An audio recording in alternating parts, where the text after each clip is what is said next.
wabarakatuh. Alhamdulillah hamdan katsiran thayyiban mubarakan fihi kama yuhibbu rabbuna wa yarda. Asyhadu an la ilaha illallah wahdahu la syarika lah wa asyhadu anna Muhammadan abduhu wa rasuluhu sallallahu alaihi wasallam. Wa sallallahu ala nabiyyina Muhammadin wa ala alihi wa man tabi'ahum bi ihsanin ila yaumiddin. Amma ba'd. Marilah kita panjatkan rasa syukur kepada Allah Subhanahu wa taala atas apa yang telah diberikan kepada kita, yang berupa nikmat sehat, nikmat Islam, nikmat iman dan juga nikmat sunnah. Ini merupakan nikmat yang besar yang senantiasa kita syukuri, kita ingat. Dengan demikian mudah-mudahan Allah Subhanahu wa taala menambah nikmat yang telah kita terima. Amin Allahumma amin. Yang belum punya buku, ayo, itu gratis. Bisa diambil yang belum pegang. Ini yang belum punya. Yang di atas meja itu gratis.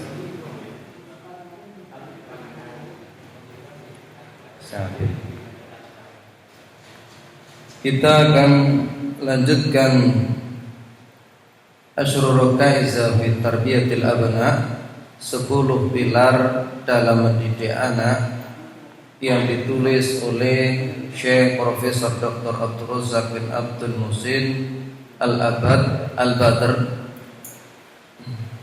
Kita sampai pada pilar yang kedua, Ar-Rakizatu Tsaniyatu Fursul Aqidati wal Iman, yaitu menanamkan akidah dan iman. Qala rahimahullah, fal aqidatu wal imanu huma asasu allati tubna alaihi baqiyatul a'mali. Akidah dan iman adalah dasar utama yang menjadi pondasi semua amal perbuatan. Fa idza salahal asasu salahatil atharun natijatu anhu wa athmaratit thimarat thayyibah. Jika pondasinya baik, maka hasilnya pun akan baik dan menghasilkan buah yang baik pula. Kama qala ta'ala, sebagaimana firman Allah Ta'ala, alam taru kaifa daraballahu mathalan kalimatan thayyibatan ka syajaratin thayyibatin asluha sabitun wa far'uha fis sama'. Tidakkah engkau perhatikan bagaimana Allah membuat perumpamaan kalimat yang baik seperti pohon yang baik, akarnya kokoh dan cabangnya menjulang ke langit. Sebutkan di dalam surat Ibrahim 14 ayat 24. Tu'ti ukulaha kullahin bi'idni rabbiha wa yadribullahu al-amthala lin-nasi la'allahum yatadzakkarun. Pohon itu memberikan buahnya setiap waktu dengan izin Rabb-nya, dan Allah membuat perumpamaan untuk manusia agar mereka mengambil pelajaran. Surat Ibrahim 14 ayat yang ke-25. Pada ayat ini kalau kita perhatikan apa yang dijelaskan oleh Ibnu Katsir rahimahullah, bagaimana kalimat yang dimaksudkan, dan yang menyebutkan adalah kalimat la ilaha illallah, kalimat syahadat. Ada juga yang menyebutkan pohon yang dimaksud adalah pohon nahl, yaitu pohon kurma. Sebagaimana juga disebutkan oleh Ibnu Katsir, ketika Rasulullah SAW beliau berkata kepada sahabatnya, ya, para sahabatnya, sementara di dekat beliau ada Abu Bakar, ada Umar, ada juga Abdullah bin Umar radhiyallahu anhuma, ada satu pohon yang menyerupai seorang muslim. Ya, kita bawakan secara makna. Pohon apa itu? Kata Rasulullah SAW. Kemudian Abu Bakar, Umar ini diam, tidak bisa menjawab. Namun Ibnu Umar berkata, hatiku terbetik mengatakan bahwa pohon itu adalah pohon kurma. Setelah mereka diam, sementara Abdullah bin Umar ini memandang dirinya ini orang yang paling muda, maka memilih untuk diam. Kemudian setelah itu Rasulullah SAW menyebutkan, yaitu pohon nahal, yaitu pohon kurma. Hal itu kemudian disampaikan kepada Umar bin Khattab. Ya abata, wahai ayahku, ketika Rasulullah menyebutkan hal itu, aku sebenarnya tahu yang dimaksudkan itu adalah pohon kurma. Kemudian Umar ini berkata, andaikan kau menyebutkan, itu lebih aku sukai daripada kata wa kata. Ini disebutkan di dalam hadis riwayat Bukhari dan juga Muslim. Kemudian berikutnya Allah Subhanahu wa taala menyebutkan, wa mathalu kalimatin habitatin kasyajaratin habisatin tusat min fawqil ardi ma laha min qarar. Dan perumpamaan kalimat yang buruk seperti pohon yang buruk yang dicabut dari permukaan bumi, tidak memiliki ketetapan akar yang kuat. Dalam surat Ibrahim 14 ayat 26. Maka Rasulullah SAW menyebutkan pohon yang buruk adalah pohon hanzalah. Pohon hanzalah ini pahit. Maka kalau kita lihat apa yang dijelaskan ulama, adalah pohon bertawali, ya. Ada yang menyebutkan bartawali, ada juga menyebutkan birtawali, yaitu kalau bahasa kita mungkin brutawali, putrawali. Itu sangat pahit, ternyata dikenal, ya, di kalangan mereka. Kenapa? Karena rasanya yang sangat pahit, kemudian tercabut akarnya. Sebagaimana orang-orang kafir, mereka tidak memiliki faedah manfaat, ya. Demikian pula tidak memiliki akar yang kuat amal-amal mereka, sehingga apa? Tidak memiliki akar yang menghunjam sehingga goyah ke sana kemari, tidak memiliki pendirian. Inilah orang-orang kafir. Berbeda dengan orang-orang yang beriman, memiliki akar yang kuat, prinsip yang kuat, dan memberikan manfaat. Yang dimaksudkan adalah manfaat untuk hari akhir, manfaat untuk dirinya. Fasyajaratu, kata Syekh, idza kutiya asluha matat. Pohon itu jika akarnya dipotong, maka dia akan mati. Kita lihat orang-orang kafir ini, mereka sebenarnya adalah bangkai-bangkai yang berjalan di muka bumi ini. Mereka tidak memiliki faedah untuk dirinya di kemudian hari.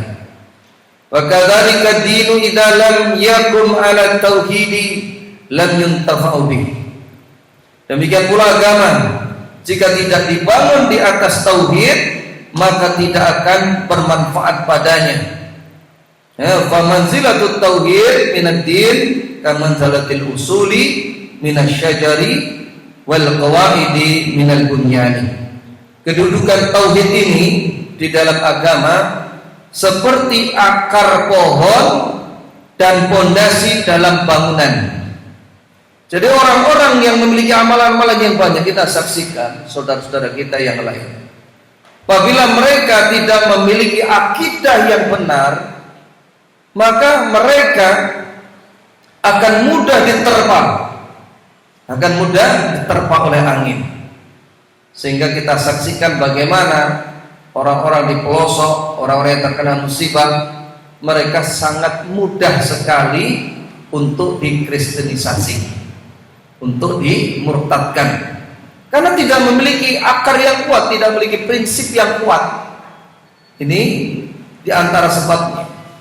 Adapun orang-orang yang beriman, memiliki akidah yang kuat, akidah mereka akan menghunjam sehingga tidak mudah goyah, memiliki kekuatan.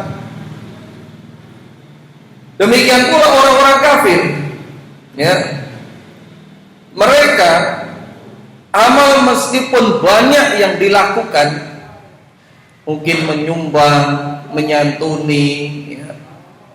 Demikian pula ketika ada musibah, mereka juga berduyun-duyun memberikan bantuan-bantuan. Tetapi amal-amal mereka ini tidak memberikan manfaat sedikit pun nanti bagi dirinya di akhirat. Sebagaimana Allah sebutkan dalam surat An-Nur, Al-Furqan, ya, surat yang ke-25 ayat 23. Wa qadimna ila ma amilu min amalin fajalnahu haba'an manthura. Dan kami hadapi amal-amal yang telah mereka lakukan, tapi kami jadikan seperti debu yang berterbangan. Begitu pula disebutkan Allah di dalam surat An-Nur, surah yang ke-24 ayat 39. Walladzina kafaru a'malun kasyarabin biqi'atin yahsabuhu dhum'anu ma'an hatta idza ja'ahu lam yajidhu syai'an. Amal-amal orang-orang kafir itu tidak ubahnya seperti fata morgana. Sebagaimana kita berjalan di panas yang terik, kita lihat di aspal-aspal itu seperti air genangan-genangan. Hatta idza ja'ahu, akan tetapi ketika kita datangi, lam yajidhu syai'an, maka tidak kita dapatkan sesuatu apapun. Ini gambaran amalan-amalan orang kafir. Mereka menyangka telah berbuat banyak, telah berbuat kebaikan, akan tetapi kenyataannya mereka tidak mendapatkan apa-apa. Kenapa? Karena mereka membangun amal mereka di atas kekafiran. Sebutkan di dalam surat An-Nur 24 ayat 39. Walihada takataratin nususu fil wahyaini al-ahamiyati tarsihil aqidati salimati wal imanis sahihi fi nufusil abna'i mundu sighar. Oleh karena itu banyak sekali nas dalam Al-Quran dan Sunnah yang menunjukkan pentingnya menanamkan akidah yang lurus dan iman yang benar ke dalam jiwa anak-anak sejak kecil. Jadi sejak kecil itu sudah kita tanamkan akidah yang benar, keyakinan yang benar. Kita jauhkan dari akidah yang keliru, menyimpang, menyesatkan, ya. Demikian pula menjauhkan tontonan-tontonan yang menyesatkan. Kama jaa fi wasaya Luqman al-Hakim li ibnihi wa huwa ya'iduhu taqidu ala hadhihi ar-raqizati bal kana min awwali ma qala lahu. Sebagaimana datang dalam wasiat Luqman al-Hakim kepada anaknya saat dia menasihatinya, yaitu penekanan beliau atas prinsip ini. Bahkan termasuk yang pertama ia katakan, ya bunayya la tusyrik billah inna syirka la dzulmun adzim. Wahai anakku, janganlah engkau berbuat syirik, sesungguhnya syirik itu adalah kedzaliman yang paling besar. Ayat ini surat Luqman 31 ayat 13 ini merupakan salah satu bentuk penjelasan pada ayat-ayat yang lain. Di sana penyebutan tentang kedzaliman, di antaranya adalah kesyirikan. Makna dari kezaliman yang disebutkan di dalam Al-Quran tersebut. Karena penjelas yang paling utama dan yang pertama di dalam ilmu usul tafsir, maka Al-Quran itu dijelaskan dengan Al-Quran. Sebagaimana beberapa ayat di dalam Al-Quran yang banyak sekali. Wala tad'u min dunillahi ma la yanfa'uka wa la yadurruka fa in fa'alta fa innaka idzan minadh dhalimin. Janganlah kalian menyembah kepada selain Allah yang tidak bisa memberikan manfaat dan juga tidak mendatangkan madarat. Jika kalian melakukan hal itu, jadilah engkau termasuk orang-orang yang zalim. Musyrikin. Maksudnya ayat di dalam surat Yunus 10 ayat 106 itu adalah orang-orang musyrik. Kalau kamu melakukan hal itu, kamu akan masuk menjadi orang yang musyrik. Ya. Begitu pula di dalam surat Al-An'am surah yang ke-6 ayat 82, alladzina amanu wa lam yalbisu imanahum bidzulmin ulaika lahumul amnu wa hum muhtadun. Orang-orang yang tidak mencampur adukan keimanan mereka dengan kezaliman, mereka itulah orang-orang yang mendapatkan keamanan dan mereka itulah akan mendapatkan petunjuk. Di dalam surat Al-An'am surat ke-6 ayat 82, lamma nazala hadhil ayat syakka dzalika 'alan nas. Ketika ayat ini turun, maka berat rasanya ya oleh para sahabat. Ya Rasulullah, siapakah yang tidak mendolimi dirinya? Kemudian Rasulullah SAW menjelaskan, apakah engkau tidak pernah mendengar ucapan seorang hamba yang soleh, ya bunayya la tusyrik billah inna syirka la dzulmun adzim. Wahai anakku, janganlah engkau berbuat syirik, karena kesyirikan itu adalah kedzaliman yang besar, yang paling besar. Ini menjelaskan tentang ayat ini, penjelas bentuk-bentuk kedzaliman, di antara mananya adalah kesyirikan. Kemudian fabadara hadhil wasiyata binahyihi 'anil syirki wa tahdhirihi minhu. Maka Luqman ia memulai wasiat ini dengan larangan dari syirik dan memperingatkan darinya. Wa dzalika li'anna syirka ahtarud dunubi wa huwa mubtilun li jami'il a'mal. Demikian itu karena syirik adalah dosa yang paling berbahaya, ya, dan ia membatalkan seluruh amal, sebagaimana nanti kita jelaskan di bawah. Ya. Wa syirku huwa tasbiyatu ghairillahi billahi fi syai'in min huquqillah. Ini penjelasan Syekh. Adapun syirik itu adalah menyamakan selain Allah dengan Allah pada sesuatu dari hak-hak Allah. Jadi yang seharusnya sembahan itu, yang disembah itu adalah Allah, mereka memberikan kepada selain Allah. Ini adalah kesyirikan. Yang seharusnya bisa mendatangkan manfaat dan madarat itu hanya Allah, maka orang-orang memberikan hal ini kepada yang lain, kepada setan, jin, kaki danyang, nyai danyang, atau sing bau reksa dan lain sebagainya. Kama amara ta'ala lil musyrikin annahum idza dakhalun nar yaumal qiyamati yaqulun ala sabilil hasrati wa nadamah.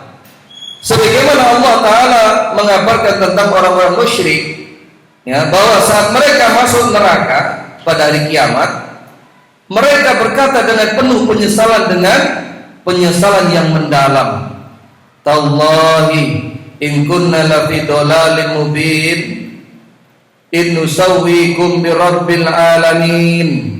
Demi Allah, sungguh dahulu kami benar-benar dalam kesesatan yang nyata ketika kami menyamakan kalian dengan Rabb semesta alam.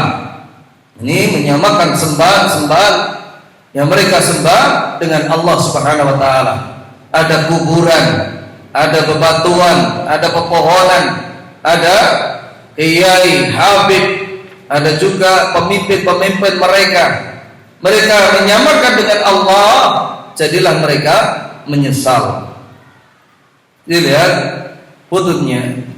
Rasulullah SAW juga bersabda, Ala unabbiukum bi akbaril kabair talatan. Qalu bala ya Rasulullah. Qal al-isyraku billahi wa uququl walidain. Maukah aku beritahukan kepada kalian tentang dosa-dosa besar yang paling besar? Kemudian beliau mengulanginya 3 kali.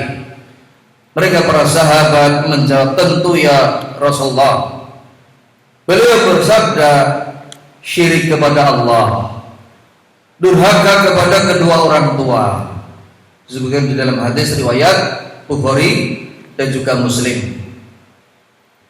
Syirik ini, apa yang dijelaskan Syekh, bagaimana kita akan sampaikan tadi, merupakan dosa yang paling besar yang memiliki dampak yang buruk baik di dunia maupun di akhirat. Di antaranya, ini di antara, ya, karena masih banyak lagi. Yang pertama, Allah tidak mengampuni orang yang menyekutukan dengannya apabila belum bertobat sebelum meninggal dunia. Allah sebutkan di berbagai tempat di dalam Al-Quran, innallaha la yaghfiru ayyushraka bihi wa yaghfiru ma duna dzalika liman yasha. Sesungguhnya Allah tidak akan mengampuni dosa syirik, tapi masih mengampuni dosa selain syirik bagi siapa yang dikehendaki Allah. Surat An-Nisa 4 ayat 48. Demikian pula di dalam surat An-Nisa ayat 116. Yang kedua, menyekutukan Allah akan menjadikan kekal di dalam neraka. Orang itu menyekutukan Allah akan kekal selamanya di dalam neraka. Oleh karena itu Allah sebutkan, innal ladzina kafaru min ahli kitabi wal musyrikina fi nari jahannam khalidina fiha ulaika hum syarrul bariyah. Sesungguhnya orang-orang yang kafir, yakni ahli kitab, yang maksud adalah Yahudi, Nasrani, ya, dan orang-orang musyrik, siapapun selain agama samawi, baik itu agama-agama yang selain Islam juga selain samawi, mereka itu orang-orang musyrik akan masuk ke dalam neraka jahanam. Mereka kekal di dalamnya. Mereka itu adalah seburuk-buruk makhluk, ya. Disebutkan di dalam surat Al-Bayyinah 98 ayat ke-6. Rasulullah SAW juga bersabda, man mata yusyriku billahi syai'an dakhala an-nar wa qultu ana wa man mata la yusyriku billahi syai'an dakhala al-jannah. Barang siapa yang mati dalam keadaan menyekutukan Allah, dia akan masuk ke dalam neraka. Barang siapa mati tidak menyekutukan Allah, dia akan masuk ke dalam surga. Hadis riwayat Bukhari dan juga Muslim. Jadi orang yang mati dalam keadaan menyekutukan Allah, maka dengan konteks seperti ini dia mati dalam keadaan musyrik, masuk ke dalam neraka. Ini sebagai bantahan orang-orang yang mengatakan subhat-subhat mereka bahwa Tuhan kok berani menentukan mau mati pasti di neraka, yang musyrik. Ini Allah sudah sebutkan baik itu di dalam ayat maupun hadis, ya.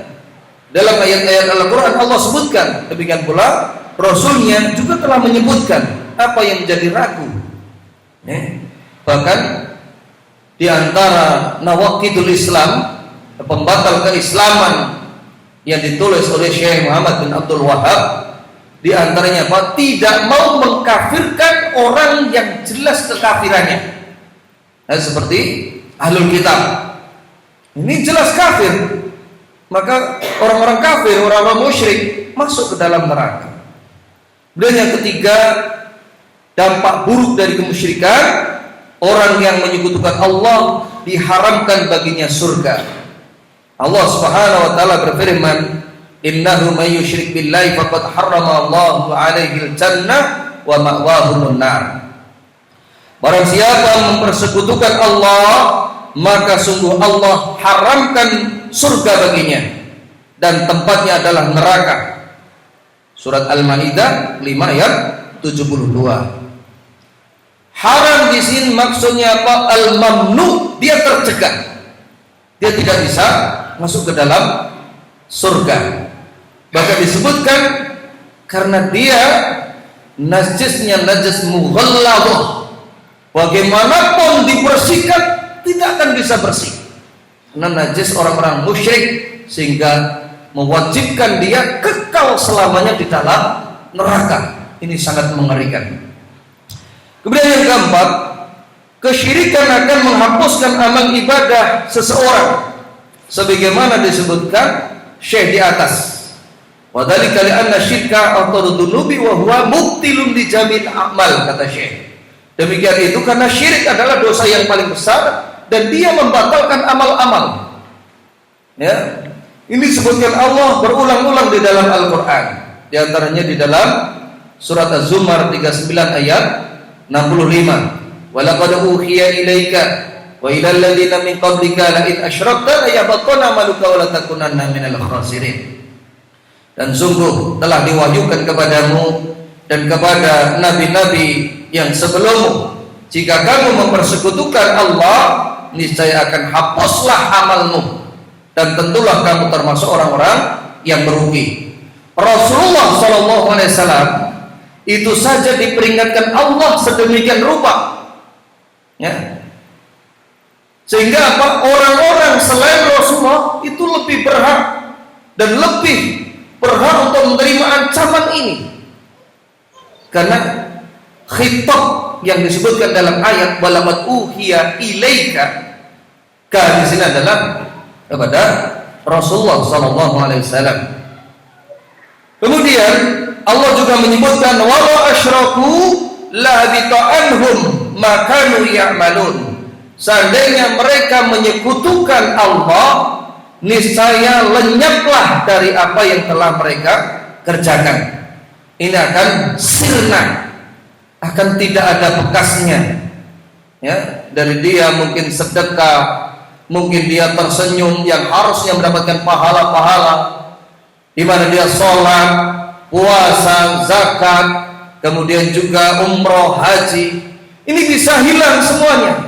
Dan banyak sekali kaum muslimin yang melakukan demikian, ya. Tidak peduli apakah dia atau orang awam atau hajinya, kadang-kadang mereka masih terjerumus ke dalam kesyirikan, baik cari pesugihan dan lain sebagainya. Waliyadzubillah. Kemudian poin yang kelima, kesyirikan ini sumber petaka di dunia dan akhirat, ya. Bagaimana umat terdahulu mereka dibinasakan karena kemusyrikan dan kekafiran mereka kepada Allah Ta'ala. Ini semenjak dahulu. Allah Subhanahu wa taala berfirman, "Wa daraballahu mathalan qaryatan kanat aminatun mutma'innatan ya'tiha rizquha ragadan min kulli makanin fakafarat bi an'amillahi fa'adaqaha Allahu libasal ju' wal khawfi bima kanu yasna'un." Allah telah membuat suatu perumpamaan sebuah negeri yang dahulu aman, lagi tentram, yang rezekinya datang kepadanya berlimpah ruah dari setiap tempat, ya, tetapi penduduknya mengingkari nikmat-nikmat Allah. Oleh karena itu Allah menimpakan kepada mereka bencana kelaparan dan ketakutan karena apa yang selalu mereka perbuat. Surat An-Nahl 16 ayat 112, ya. Wallahu a'lam bishawab. Allah juga menyebutkan di dalam surat Saba, apakah yang dimaksud dalam ayat ini adalah surat penduduk Saba, di mana kalau kita lihat di dalam surat Saba, surat yang ke-34 ayat 34 sampai selanjutnya, nanti bisa dilihat, ya. Laqad kana li Saba fi maskanihim ayat. Sungguh telah ada pada negeri Saba ini tanda di antara tanda-tanda kekuasaan Allah.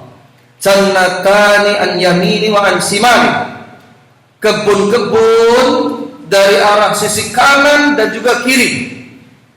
Jadi penduduk Sabah ini negeri yang makmur, gemah ripah wa jinawi, baldatun thayyibatun wa rabbun ghafur. Negeri yang baik dan Tuhanmu Maha Pengampun. Bahkan disebutkan kalau orang itu saking makmurnya, di sana itu tidak ada lalat, ya, tidak ada wereng bahasa kita, juga tidak ada apa yang menjadikan rusak tanaman sehingga makmur ke Mahrifah Laut Cinawi. Disebutkan ulama ketika seseorang itu saking makmurnya, mereka membawa tenggok baik itu di Sunggi maupun ya dipakai nanti belakang ini, tanpa mengelurkan tangannya, maka buah-buah itu berjatuhan dan keluar dari kebun. Ini sudah penuh tenggok-tenggok ini oleh buah-buah tersebut. Ya. Allah kemudian sebutkan, kulu min rizki rabbikum washkurulah, maka makanlah dari rezeki Tuhanmu dan bersyukurlah kepadanya. Disebutkan dalam tafsir surat Sabah tersebut. Maka diutuslah utusan-utusan kepada mereka, bukan hanya 1, 2, tapi beberapa utusan. Apa yang disuruhkan kepada utusan-utusan ini? Agar mereka mentauhidkan Allah, menjauhi berbagai kesyirikan. Akan tetapi apa? Penduduk Saba ini fa'aradu, mereka berpaling, mereka enggan, mereka tidak mau untuk mentauhidkan Allah. Kemudian apa? Fa'arsalna alaihim sailal arim, maka kami datangkan air bah yang memporak-porandakan mereka. Jadi Allah utus 1 ekor tikus agak besar, kemudian menghancurkan bendungan Ma'arif sehingga ini terbelah, air bah itu menyerang mereka. Maka kita saksikan dewasa ini. Ayo Allah, rahimahullah. Kalau kita mau memperhatikan sebenarnya di antara musibah-musibah itu datang, sebab yang paling besar itu adalah kesyirikan. Meskipun ada sebab-sebab yang lain, ada musik, ada khamr, ada yang lain, tapi di antaranya adalah kesyirikan. Kita lihat apa yang terjadi di Aceh sekarang ini, ya, Aceh Tamiang. Mereka biasa melakukan ritual-ritual tolak bala, uleg air, di mana mereka mempersembahkan hal ini dengan atas nama budaya uri-uri leluhur. Maka jadilah apa yang terjadi atas izin Allah, maka mereka disapu oleh banjir-banjir ini. Kemudian apa yang terjadi di Medan dahulu sebelum musibah itu datang, ya, tsunami itu datang, mereka mensajikan ya kepada laut-lautan sesajen-sesajen. Kemudian juga apa yang terjadi di dekat kita, di mana? Di Jogja, kemusyrikan masih merajalela. Inilah penyebab utamanya yang menjadikan Allah murka. Demikian pula apa yang terjadi pada saat-saat bulan Desember seperti ini, menjelang Januari kan seperti ini. Nah, di mana orang-orang itu sama mengagung-agungkan selamat hari lahir anak Tuhan.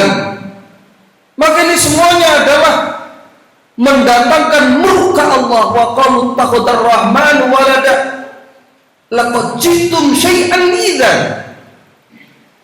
Mereka berkata, Allah telah mengambil anak, sungguh kalian telah mengucapkan perkataan yang sangat mungkar. Sampai-sampai apa?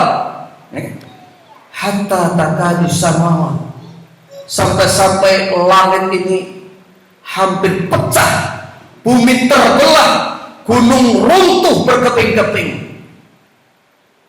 di mana mereka mengatakan Allah telah mengambil anak.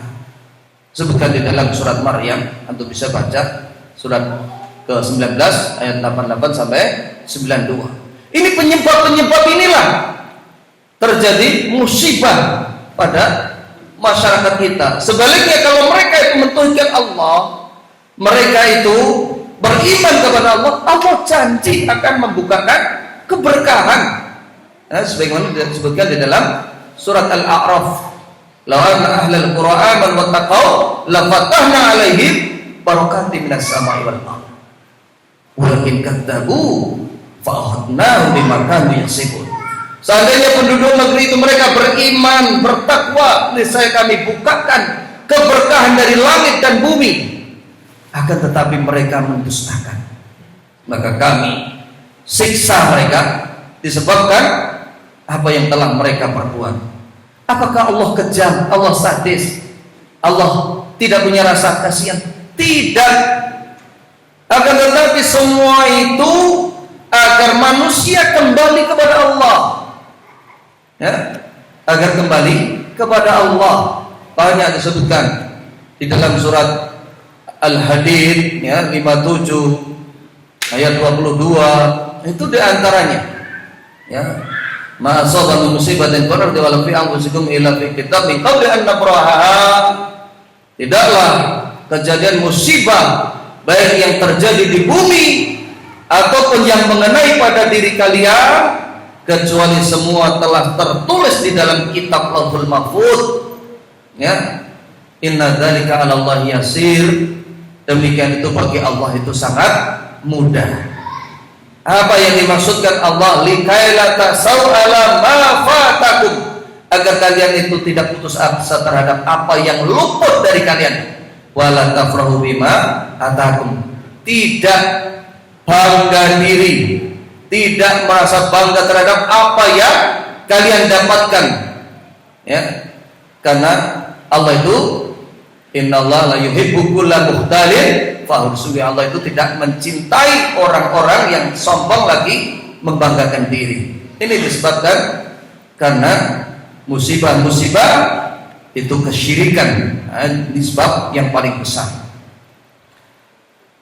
Kemudian dari Abu Hurairah radhiyallahu anhu, Rasulullah sallallahu alaihi wasallam bersabda, "Iztanibus sab'al mubiqat." Qalu ya Rasulullah wa ma hunna? Qala asyirku billahi was-sihru. Jauhilah 7 perkara yang membinasakan. Mereka para sahabat bertanya, wahai Rasulullah, apakah 7 perkara yang binasakan itu? Yaitu menyekutukan Allah dan juga sihir, ya, membunuh jiwa yang diharamkan Allah kecuali dengan hak, memakan harta anak yatim, memakan riba, lari dari medan jihad, menuduh berzina wanita yang baik-baik lagi beriman, tidak tahu menahu tentang zina. Disebutkan di dalam hadis riwayat Bukhari dan juga Muslim. Kesyirikannya adalah amalan yang membinasakan. Dan yang keenam, orang musyrik mendapatkan kehinaan di dunia dan juga di akhirat, ya. Allah sebutkan innal ladzina yastakbiruna an ibadati sayadkhuluna jahannama dakhirin. Sesungguhnya orang-orang yang menyombongkan diri dari menyembahku kepada Allah akan masuk ke dalam neraka jahanam dalam keadaan hina dina, ya. Di dunia pun mereka demikian, meskipun mungkin orang menyanjungnya, maka malaikat-malaikat melaknat orang-orang yang kafir tersebut, ya. Budaya yang ketujuh, sesembahan orang-orang musyrik tidak mampu berbuat apa-apa, membuat apapun, ya. Nanti yang lain bisa dibaca sendiri. Budaya yang kedelapan, orang musyrik selalu akan dihantui ketakutan di dalam hidupnya. Ya, sadulqi fi qulubil ladzina kafaru ru'ba bima asyraku billahi ma lam yunazzil bihi sultan. Akan kami masukkan ke dalam hati orang-orang kafir rasa takut disebabkan mereka menyekutukan Allah dengan sesuatu yang Allah sendiri tidak menurunkan keterangan tentang hal itu. Malam yunazzil bihi sultanan. Surat Al-Imran 3 ayat 151. Demikian pula yang ke-10, ya, nanti yang lain bisa dibaca sendiri. Orang yang musyrik telah merendahkan akalnya serendah-rendahnya. Allah menciptakan segala sesuatu untuk kemaslahatan manusia, ya, baik itu batunya, kayunya, binatangnya. Tapi karena manusia ini menyekutukan Allah, justru apa yang menjadi sarana ini malah dijadikan sebagai Tuhan. Ini merendahkan akalnya tersebut. Allah menyebutkan, "Huwallazi khalaqalakum ma fil ardi jami'an tsumma istawa ila samai fasawahunna sab'a samawat wa huwa bikulli syai'in alim. Dialah Allah yang menciptakan segala yang ada di bumi untukmu. Jadi semua ini untuk kita, agar kita bersyukur kepada Allah, agar kita beribadah kepada Allah. Kemudian Allah menuju ke langit, lalu Dia menyempurnakannya menjadi 7 langit, dan Allah Maha mengetahui segala sesuatu. Sebutkan di dalam surat Al-Baqarah surah yang kedua ayat 29. Kemudian Syekh melanjutkan di sini, wa kana mimma wasabi Luqman ibnahu tadhkiru bi muraqabatillahi wa ihatatihi bi kulli syai'in faqala. Dan di antara wasiat Luqman kepada anaknya, ia mengingatkannya untuk selalu merasa diawasi Allah. Ya.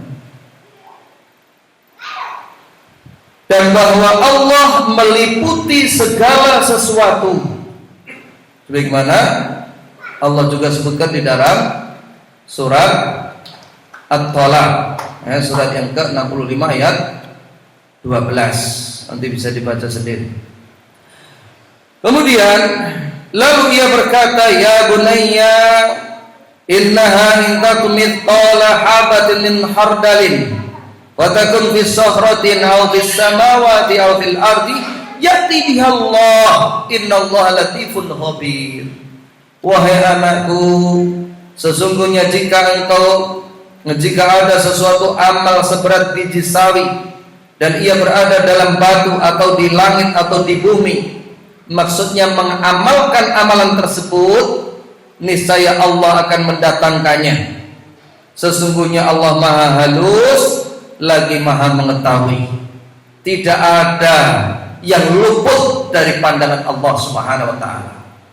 Sebagaimana disebutkan juga di dalam surat Al-An'am surat yang ke-6 ayat 59. Sampai biji yang tumbuh di malam hari yang gelap gulita, biji ini ada yang kecil, ada yang besar, basah atau kering, illa fi kitab, semuanya telah tercatat di dalam kitab. Semuanya diketahui oleh Allah Subhanahu wa taala.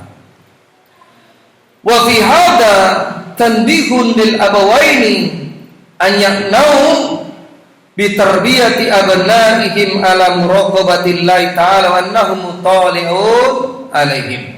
Dan dalam hal ini terdapat peringatan bagi kedua orang tua agar mereka memperhatikan pendidikan anak-anak mereka untuk selalu merasa diawasi oleh Allah Ta'ala, dan bahwa Dia Maha mengetahui keadaan mereka. Faghrshu hadhil aqidati fi nufusil abna'i huwa ta'zirun limartabatil insani indahum wa tahi'atuhum limuraqabatillahi fi jami'i af'alihim.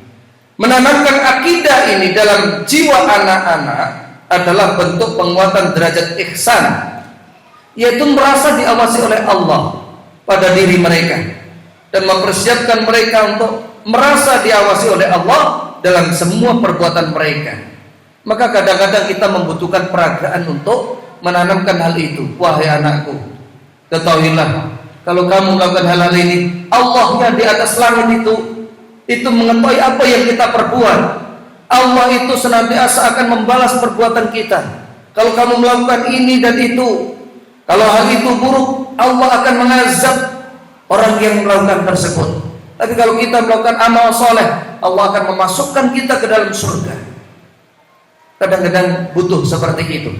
Seakan-akan betul-betul memang ka'annaka tarahu, seakan-akan kalian tuh melihatnya. Fa ilam takun tarahu fa innahu yaraka. Jika kita tidak melihat, maka Allah itu melihat kita.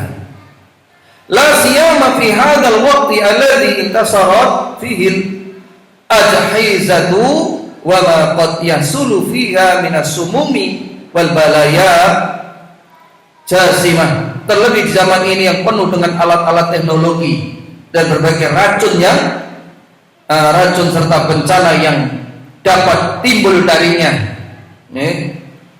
Seperti apa? Seperti HP, televisi. Ini kalau kita tidak perhatian terhadap anak kita, ini bisa menyeret, membinasakan mereka. Ini bisa membahayakan mereka. Wa qad harasa Nabi sallallahu alaihi wasallam asyadal hirsi ala bayani hadil aqaidi wa gharsiha fi nufusi nasi'ah. Nabi sallallahu alaihi wasallam sangat bersungguh-sungguh menjelaskan akidah-akidah ini dan menanamkan dalam jiwa generasi muda. Qala Ibnu Abbas radhiyallahu anhu qala kuntu khalfa Rasulillah sallallahu alaihi wasallam yauman faqala ya ghulam inni u'allimuka kalimatin. Dari Ibnu Abbas radhiyallahu anhu dia berkata, aku pernah dibonceng Rasulullah sallallahu alaihi wasallam pada suatu hari. Maka beliau bersabda kepadaku, wahai anak kecil, sungguh aku akan mengajarkan kepadamu beberapa kalimat. Aku akan mengajari kowe pirang-pirang kalimat. Ifadillah yafadka, ifadillah tajidhu tujahak. Jagalah Allah, niscaya Dia akan menjagamu. Jagalah Allah, niscaya engkau akan mendapatinya di hadapanmu. Bagaimana menjaga Allah? Yaitu menjaga batasan-batasan Allah. Apa yang dilarang kita tinggalkan, apa yang diperintahkan kita lakukan. Inilah yang dijelaskan oleh Ibnu Rajab Al-Hambali di dalam kitabnya Jami' Ulum wal Hikam. Demikian pula menjaga sholat kita, menjaga lisan kita, menjaga kemaluan kita, menjaga pandangan kita. Kita menjaga hal ini, ya. Apa yang didapatkan, niscaya Allah akan kau dapatkan di hadapanmu. Bagaimana demikian ini? Niscaya Allah akan membimbingmu. Ya, niscaya Allah akan mengarahkanmu, memisahkan mana yang hak, mana yang batil. Idza sa'alta fas'alillah wa idza sta'anta fasta'in billah. Ya, bahkan kalau disebutkan kalau kita menjaga Allah, kita tambah sedikit, niscaya Allah akan menjaga orang tersebut, baik itu badannya, hartanya, keturunannya, itu akan dijaga oleh Allah Subhanahu wa taala. Safinah, pembantu Rasulullah, ketika berlayar kemudian pecah kapalnya, terpaksa dia terdampar pada satu pulau, dia dapatkan singa. Kemudian dia berkata kepada singa tersebut, wahai singa, aku pembantu Rasulullah. Maka singa ini mendatanginya, kemudian menuntunnya keluar. Setelah sampai di jalan yang sudah tidak membingungkan, maka singa ini mengaum, ya, tanda perpisahan. Ini disebutkan oleh Ibnu Rajab Al-Hambali di dalam kitabnya tersebut, Jami' Ulum wal Hikam. Demikian pula apa yang kita dapatkan para sahabat dulu ketika sholat di tengah malam di tengah hutan, maka ada singa yang menunggui tapi tidak mengganggunya. Dan banyak sekali kejadian seperti ini. Menjaga harta kita, bagaimana? Seperti yang disebutkan di dalam surat Al-Kahfi, ya, 18 ayat 82, wa kana abuhuma sholihan. Dahulu bapaknya seorang yang soleh, maka harta itu tersimpan dan tertutup. Ya Allah selamatkan. Kemudian idza sa'alta fas'alillah wa idza sta'anta fasta'in billah. Jika kamu meminta, mintalah kepada Allah. Jika engkau minta tolonglah kepada Allah. Karena manusia akhirnya lemah, khuliqal insanu dha'ifa.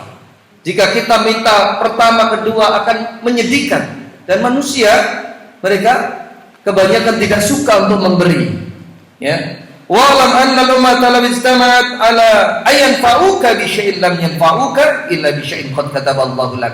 Ketahuilah, seandainya seluruh umat berkumpul untuk memberimu manfaat dengan sesuatu, mereka tidak akan bisa membuatmu memberimu manfaat kecuali dengan sesuatu yang telah Allah tetapkan untukmu. Ya. Walau istama'u ala yadurruka bi syai'in lam yadurruka illa bi syai'in qad katabahu Allahu 'alaik. Demikian pula seandainya mereka berkumpul untuk mencelakakanmu dengan sesuatu, ya, mereka tidak akan bisa mencelakakanmu kecuali dengan sesuatu yang telah Allah tetapkan atasmu. Rufi'atil aqlam wa jaffatis sufuf. Pena-pena telah diangkat dan lembaran-lembaran telah kering. Nah, itu yang dimaksudkan adalah catatan takdir. Hadis ini diriwayatkan Tirmidzi, Sahihkan Syalbani di dalam Al-Mishkah. Demikianlah yang kita sampaikan pada pertemuan pagi ini mudah-mudahan menjadikan kita semangat untuk memperhatikan anak kita, mendidik mereka, mengarahkan mereka dan lain sebagainya, sebagaimana kelanjutan dari buku ini. Inilah yang kita sampaikan. Mohon maaf sebelumnya pagi ini tidak kita berikan sesi tanya jawab karena ada kegiatan berikutnya. Kita tutup dengan doa kafaratul majlis. Subhanakallahumma wa bihamdika asyhadu an la ilaha illa anta astaghfiruka wa atubu ilaik. Wa akhiru da'wana alhamdulillahi rabbil alamin. Assalamualaikum warahmatullahi wabarakatuh. Waktu saya kembalikan kepada panitia.